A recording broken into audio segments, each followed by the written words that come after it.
Imaginez une seconde que la chaise sur laquelle on est assis en ce moment, elle n'existe pas vraiment de manière solide. Enfin, pas tant qu'on n'y prête pas attention. Ah oui, vu comme ça sonne vraiment comme le début d'un mauvais film de science-fiction. Mais complètement. Et pourtant, c'est pas de la fiction. C'est en fait la porte d'entrée vers un concept assez vertigineux qui pourrait bien redéfinir totalement notre façon d'aborder les échecs, la réussite ou même une carrière. Parce que d'habitude, quand on parle d'atteindre ses objectifs, l'image qui nous vient, c'est la lutte. C'est ça, le fameux mythe de Sisyphe. On pousse ce rocher de toutes nos forces contre la matière, contre un monde extérieur qui a l'air super impitoyable. On est conditionné à croire que la réalité est une sorte d'arène hostile qu'il faut absolument dompter par la force brute en fait. Et c'est exactement ce qu'on va déconstruire aujourd'hui dans cette nouvelle exploration en profondeur. Je suis ravie d'être là pour en parler d'ailleurs. Et moi, ravi de vous recevoir. Alors, notre mission pour cette émission, c'est de plonger directement dans les sources d'un ouvrage que j'ai trouvé absolument fascinant, qui s'intitule « Le deuxième monde, résidence de toutes vos chances ». Un titre très évocateur. Ouais, vraiment. Et l'objectif ici, c'est pas de faire de la philosophie de comptoir, mais de comprendre une mécanique super précise. Le contraste radical entre ce que le texte appelle le premier monde, notre réalité matérielle de tous les jours, avec ses limites, et le deuxième monde. Ce fameux espace immatériel et absolu. Voilà, un espace qui regorge littéralement d'infinies potentialités. L'idée, c'est de comprendre comment on arrête de se battre contre ce premier monde pour enfin puiser dans le deuxième. C'est un sacré programme. Bon, décortiquons un peu tout ça. Pour poser des bases solides, il faut qu'on définisse notre prison actuelle. Concrètement, c'est quoi ce fameux premier monde? Le premier monde, c'est tout simplement l'univers physique et tangible dans lequel vous et moi, on a l'impression d'évoluer en ce moment. Notre quotidien, quoi. C'est ça. L'espace à 3 dimensions, la hauteur, la largeur, la profondeur, et on y ajoute cette 4e dimension qui est le temps. Ok, jusque-là, c'est la physique classique qu'on apprend à l'école. Exactement. Mais la caractéristique vraiment fondamentale de ce premier monde, son code source si on veut, c'est qu'il est purement relatif. Relatif, c'est-à-dire? Ça veut dire qu'il n'y a absolument aucune règle absolue ici-bas.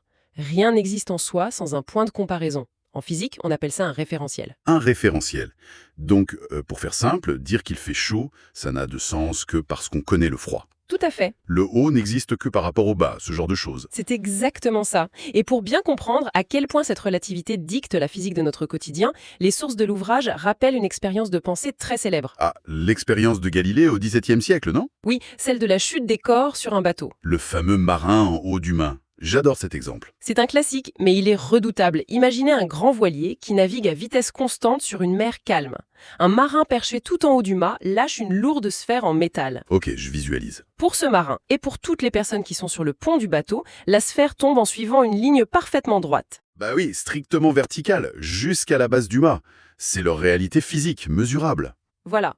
Mais imaginez maintenant quelqu'un, un autre observateur, qui regarde ce même bateau passer. Mais lui, il est sur la plage. Ah! Et pour lui, le bateau avance pendant que la sphère tombe. Précisément. Du coup, la trajectoire, elle peut pas être droite. Non, pour l'observateur sur la plage, la chute verticale de la bille se superpose au déplacement horizontal du navire. Donc il voit la sphère tomber en diagonale en faisant une courbe parabolique. Et c'est ça le génie de cette expérience. Aucun des deux n'a tort. Exact. Si on place des capteurs ultra précis sur le bateau et d'autres sur la plage, les ordinateurs vont nous donner 2 trajectoires mathématiquement différentes. Mais toutes les deux physiquement exactes. C'est fou, hein? La réalité de l'événement dépend entièrement du référentiel depuis lequel on l'observe. Et c'est là que ça devient vraiment fascinant. Parce que ce principe, il s'applique à absolument tout dans nos vies. Oui, c'est une loi universelle du premier monde. Laissez-moi introduire une petite analogie classique pour bien visualiser ça pour notre audience. L'histoire du cylindre. Ah, excellente analogie. Imaginez un cylindre suspendu en l'air.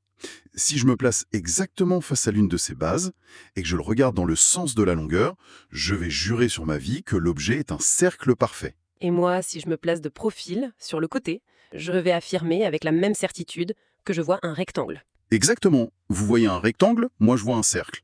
On a tous les deux des preuves irréfutables de ce qu'on avance. Et pourtant, un cercle n'est clairement pas un rectangle. Ah, non. Mais là où je veux en venir, et c'est ce que l'ouvrage souligne avec force, c'est que c'est précisément ça le grand mécanisme d'échec de notre existence. Comment ça se traduit, concrètement? Eh bien, au quotidien, on se bat contre des rectangles, en pensant que c'est la réalité ultime. On s'épuise, on fait des burn-out pour essayer de tordre le rectangle et d'en faire un cercle. Alors qu'en fait, il suffirait de faire 3 pas sur le côté pour changer de référentiel. C'est ça. On essaye de conquérir la matière à l'extérieur par la force brute, alors que c'est juste une question de perspective. C'est une excellente synthèse. Le mécanisme de l'échec, c'est vraiment de prendre cette projection relative du premier monde pour une vérité absolue et figée. On s'acharne sur une illusion. Oui, s'acharner sur la matière, c'est littéralement comme essayer de peigner le reflet dans le miroir au lieu de peigner ses propres cheveux. C'est une super image. C'est voué à l'échec, parce que le reflet n'a aucune substance propre. Il dépend entièrement de la personne qui se tient devant. D'accord. Donc si on résume ça mathématiquement et philosophiquement, si le premier monde n'est qu'un système purement relatif, Ce qu'on vient de démontrer? et qu'un système relatif a obligatoirement besoin d'un référentiel extérieur pour exister, ça implique qu'il y a quelque chose d'autre. Logiquement, oui. Il y a une sorte de endoir de la matrice. Et c'est ce qui nous amène de plein pied dans ce fameux deuxième monde. Ce qui est fascinant ici, c'est que la logique est implacable. Puisque le premier monde est défini par la relativité, la séparation et la dualité, son référentiel englobant doit être son exact opposé. Donc l'absolu. C'est ça. Le deuxième monde, c'est le domaine de l'unité. Sans relativité, il n'y a plus de distance, il n'y a plus de temps, plus de haut, plus de bas. C'est presque difficile à imaginer pour notre cerveau. C'est vrai. C'est la fusion totale de tous les possibles en un état immatériel. Les sources utilisent une image très parlante pour ça. Si on veut écrire avec une craie blanche et qu'on le fait sur un tableau blanc, l'écriture est invisible. Exactement, il n'y a pas de contraste. Pour voir le blanc, il faut un tableau noir. Le deuxième monde, c'est ce grand arrière-plan, ce tableau noir invisible qui permet aux événements du premier monde de se détacher et d'exister. C'est la toile de fond indispensable. Mais si on suit cette logique, il est où ce deuxième monde? On peut le localiser? Alors, le texte nous donne un indice génial à travers une illusion d'optique très connue, la fameuse grille de Hermann. Ah oui, la grille blanche sur fond noir. Voilà, celle où on voit apparaître des petites taches grises fantomatiques aux intersections des lignes. Oui, ça rend fou ce truc. Dès qu'on essaie de regarder une tache grise directement, paf, elle disparaît. C'est exactement ça le comportement du deuxième monde. La tache disparaît là où vous posez votre regard, mais elle réapparaît à la périphérie de votre vision, là où vous ne regardez pas directement. C'est la métaphore parfaite de sa localisation. Oui, le deuxième monde se trouve très exactement là où notre attention consciente et intellectuelle ne se porte pas. C'est un espace immatériel. Donc on ne peut pas l'observer directement? Non, parce que dès que vous braquez le projecteur de votre intellect analytique dessus, qu'est-ce que vous faites? Vous créez un référentiel. Ah, et on fige une observation. Voilà, et paf, vous retombez instantanément dans la matière du premier monde. Alors, laissez-moi faire l'avocat du diable une seconde. Allez-y. Parce que je sens que dans notre audience, il y en a qui doivent froncer les sourcils. Si ce deuxième monde ne peut être ni vu, ni touché, ni mesuré par nos instruments super cartésiens, et qu'il fuit dès qu'on le regarde, Je vois où vous voulez en venir. mon cerveau pragmatique me dit que c'est juste un mot très élégant pour désigner le néant. C'est du vide, quoi. Comment on prouve que c'est pas juste du développement personnel enrobé de jargon un peu mystique? C'est l'objection classique. Et franchement, elle est parfaitement légitime. Mais l'erreur ici, c'est de confondre l'immatériel avec le néant. C'est pas la même chose. De naître, vous n'étiez entre guillemets rien dans ce premier monde physique. C'est vrai. Et pourtant, à partir de ce rien, vous êtes devenu une réalité super complexe. Ce deuxième monde, c'est pas un vide effrayant. C'est la source originelle. Donc c'est un réservoir. Voilà, c'est le réservoir où l'intégralité des événements possibles existe, mais à l'état de pur potentiel en attente. Très bien. L'analogie est forte, je vous suis.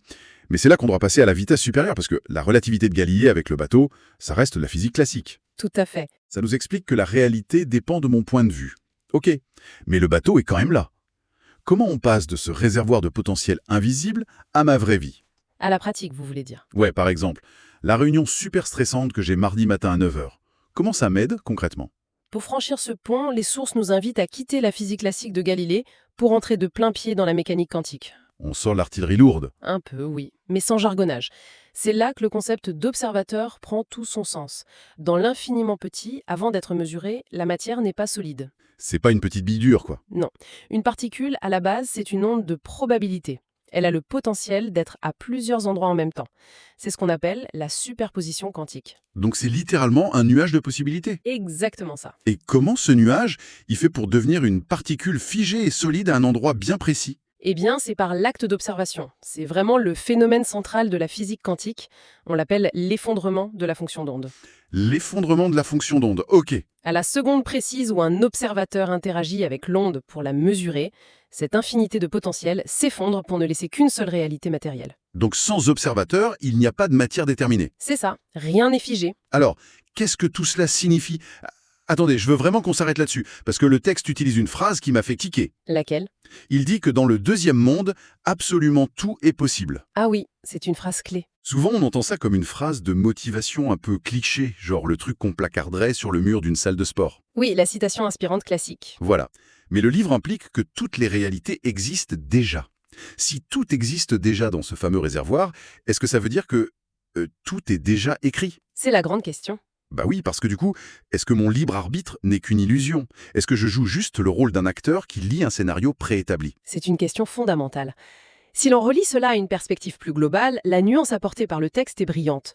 Dire que tout est écrit, ça ne signifie absolument pas qu'il n'y a qu'une seule destinée fatale qui vous attend au bout du chemin. Genre un film qu'on déroule sans pouvoir l'arrêter. Voilà, c'est pas ça du tout. Cela signifie que toutes les combinaisons possibles du film sont déjà tournées et disponibles dans la gigantesque bibliothèque du deuxième monde. Ah, je vois la différence. Le libre arbitre, ça consiste pas à fabriquer la pellicule à partir de rien.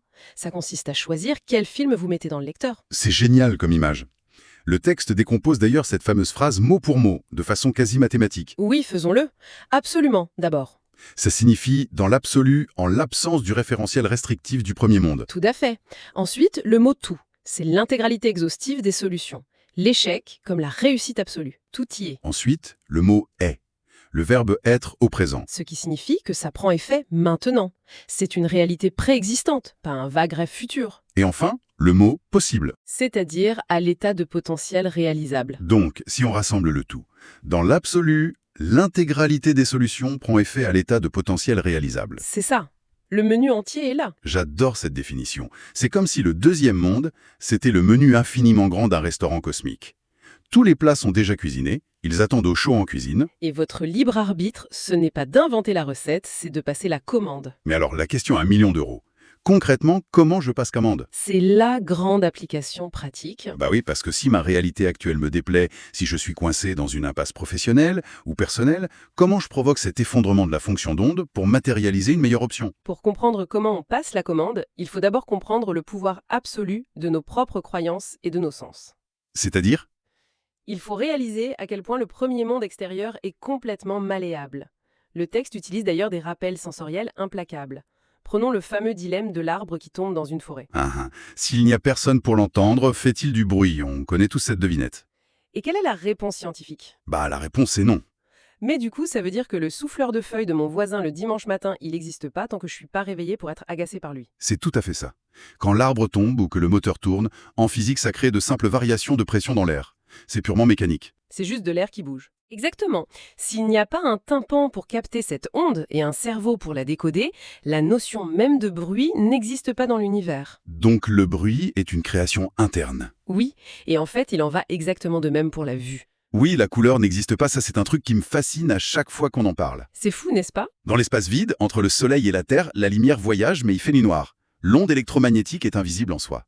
Et un objet n'est pas physiquement rouge, il absorbe juste certaines fréquences et en repousse d'autres. C'est notre œil et notre cerveau qui inventent la couleur rouge. Ce que ces exemples nous prouvent, et ce sans aucun mysticisme, c'est que la réalité ne se crée jamais à l'extérieur. L'univers extérieur n'est qu'une soupe de fréquences quantiques, une immense toile vierge. Et donc, La réalité que l'on expérimente, elle se crée toujours à 100% à l'intérieur de l'observateur. Nous sommes le projecteur. pour faire le pont avec ma question sur la carrière ou l'impasse, si je me fais licencier et que j'essaie de lutter contre la réalité matérielle avec mon seul intellect, en fait, je me bats contre la toile vierge. C'est ça, vous essayez de changer la couleur rouge en peignant par-dessus le reflet dans le miroir. Et c'est ça le fameux mécanisme de l'échec. Exactement. Quel est alors le mécanisme de réussite? Quel est le déclencheur physique qui fige le bon potentiel du deuxième monde? Là, on touche vraiment au cœur de l'ouvrage. Le véritable observateur qui provoque l'effondrement quantique dans la vie quotidienne, ce n'est pas le cerveau analytique de surface. Ce n'est pas l'intellect. Non, car le mental intellectuel ne fait que constater le passé, ce qui est déjà matérialisé. Le véritable générateur, celui qui choisit le plat sur le menu du deuxième monde, c'est l'état émotionnel et vibratoire profond. Super intéressant. Vous pouvez nous expliquer comment ça marche en pratique? Reprenons votre exemple du licenciement. Le licenciement, c'est l'événement brut, la variation de pression dans l'air, si on veut. L'onde quantique. Voilà. Si l'état intérieur est dominé par la panique, le sentiment d'injustice, la peur du manque, qu'est-ce qui se passe? Je définis mon référentiel autour de cette peur. C'est ça. Vous observez le cylindre de profil. Votre peur est la lentille à travers laquelle vous observez le champ quantique. En réponse, le deuxième monde obéit aveuglément à cette commande émotionnelle. Et donc, il me sert le plat qui correspond à ma peur. Il effondre la fonction d'onde de manière à matérialiser toutes les options du menu qui résonnent avec cet échec. Vous validez le rectangle et vous allez inévitablement vous heurter à des portes fermées. On donne carte blanche à nos propres limites, en fait. C'est tout à fait ça. Ah. Mais du coup, si je change mon état vibratoire, si, face à ce même licenciement, j'arrive à lâcher prise sur le jugement immédiat de la situation, Oui. si j'arrête de considérer cet événement comme une fatalité figée et que je me place dans un état émotionnel d'ouverture, genre de curiosité quant aux nouvelles opportunités qui pourraient s'ouvrir, Que se passe-t-il alors? je me déplace, je regarde le cylindre d'en haut, et là je vois le cercle. Absolument. Changer son monde extérieur exige d'abord et avant tout de modifier ses perceptions intérieures. Il faut cesser de donner du crédit aux apparences contraires du cremi-monde. Il faut arrêter d'y croire dur comme fer. Dès qu'on lâche le jugement négatif, on cesse d'observer l'échec. Et c'est comme les taches grises de la grille d'Hermone. Ah oui, si on cesse de les fixer avec anxiété, elles disparaissent de notre réalité. Exactement. On permet alors au deuxième monde de puiser dans son réservoir infini pour matérialiser ce que l'on ressent profondément comme étant juste et désirable. C'est une gymnastique mentale et émotionnelle intense quand même. C'est vraiment l'inverse total de ce qu'on nous apprend à l'école, où la réussite est censée être le fruit de l'inquiétude et du labeur acharné contre la matière. C'est un changement de paradigme complet. Mais si on récapitule la grande leçon de cette exploration, le message central est une puissance libératrice incroyable. Je suis d'accord. Il est temps d'arrêter de percevoir notre réalité matérielle comme un mur de briques incontournable contre lequel on doit s'écorcher les poings. On est, à travers notre état émotionnel et notre capacité d'observation, les référentiels ultimes de nos vies. C'est nous qui décidons du monde qu'on observe. Le deuxième monde, c'est pas une dimension magique réservée à quelques moines tibétains isolés. C'est la résidence de toutes vos chances, tapie juste derrière le voile de notre perception quotidienne. Ce monde absolu contient la matière brute de l'infini, toutes les solutions possibles. Et il attend simplement, patiemment, qu'on change de fréquence d'observation pour se figer dans notre réalité. Et d'ailleurs, pour clore cette réflexion, j'aimerais proposer à notre audience de connecter tout cela à leur propre vie, et ce, dès aujourd'hui. Je vous écoute. Si la physique nous prouve que la lumière elle-même est totalement invisible jusqu'à ce qu'elle heurte de la matière, et que le fracas d'un arbre gigantesque qui s'effondre, ce n'est que du silence sans un tympan pour le décoder. Ouais. Posez-vous cette question, à quel point les murs qui vous bloquent actuellement, dans vos projets, dans vos finances ou dans vos relations, à quel point sont-ils réellement solides? C'est une excellente question. Ces obstacles sont-ils une vérité physique insurmontable ou sont-ils simplement le produit de votre propre habitude d'observation?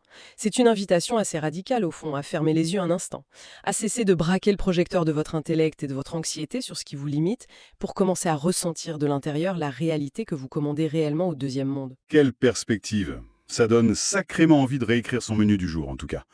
Et qui sait, la prochaine fois que l'un d'entre nous croisera un mur, on se rappellera peut-être qu'il suffit de changer d'angle pour y voir une porte. Un immense merci d'avoir partagé et décrypté tout ça avec moi aujourd'hui. C'était un vrai plaisir. À toutes les personnes qui nous écoutent, merci de nous avoir accompagnés dans cette plongée fascinante. Gardez l'esprit grand ouvert, continuez à questionner vos propres référentiels et on se retrouve très vite pour une nouvelle exploration en profondeur.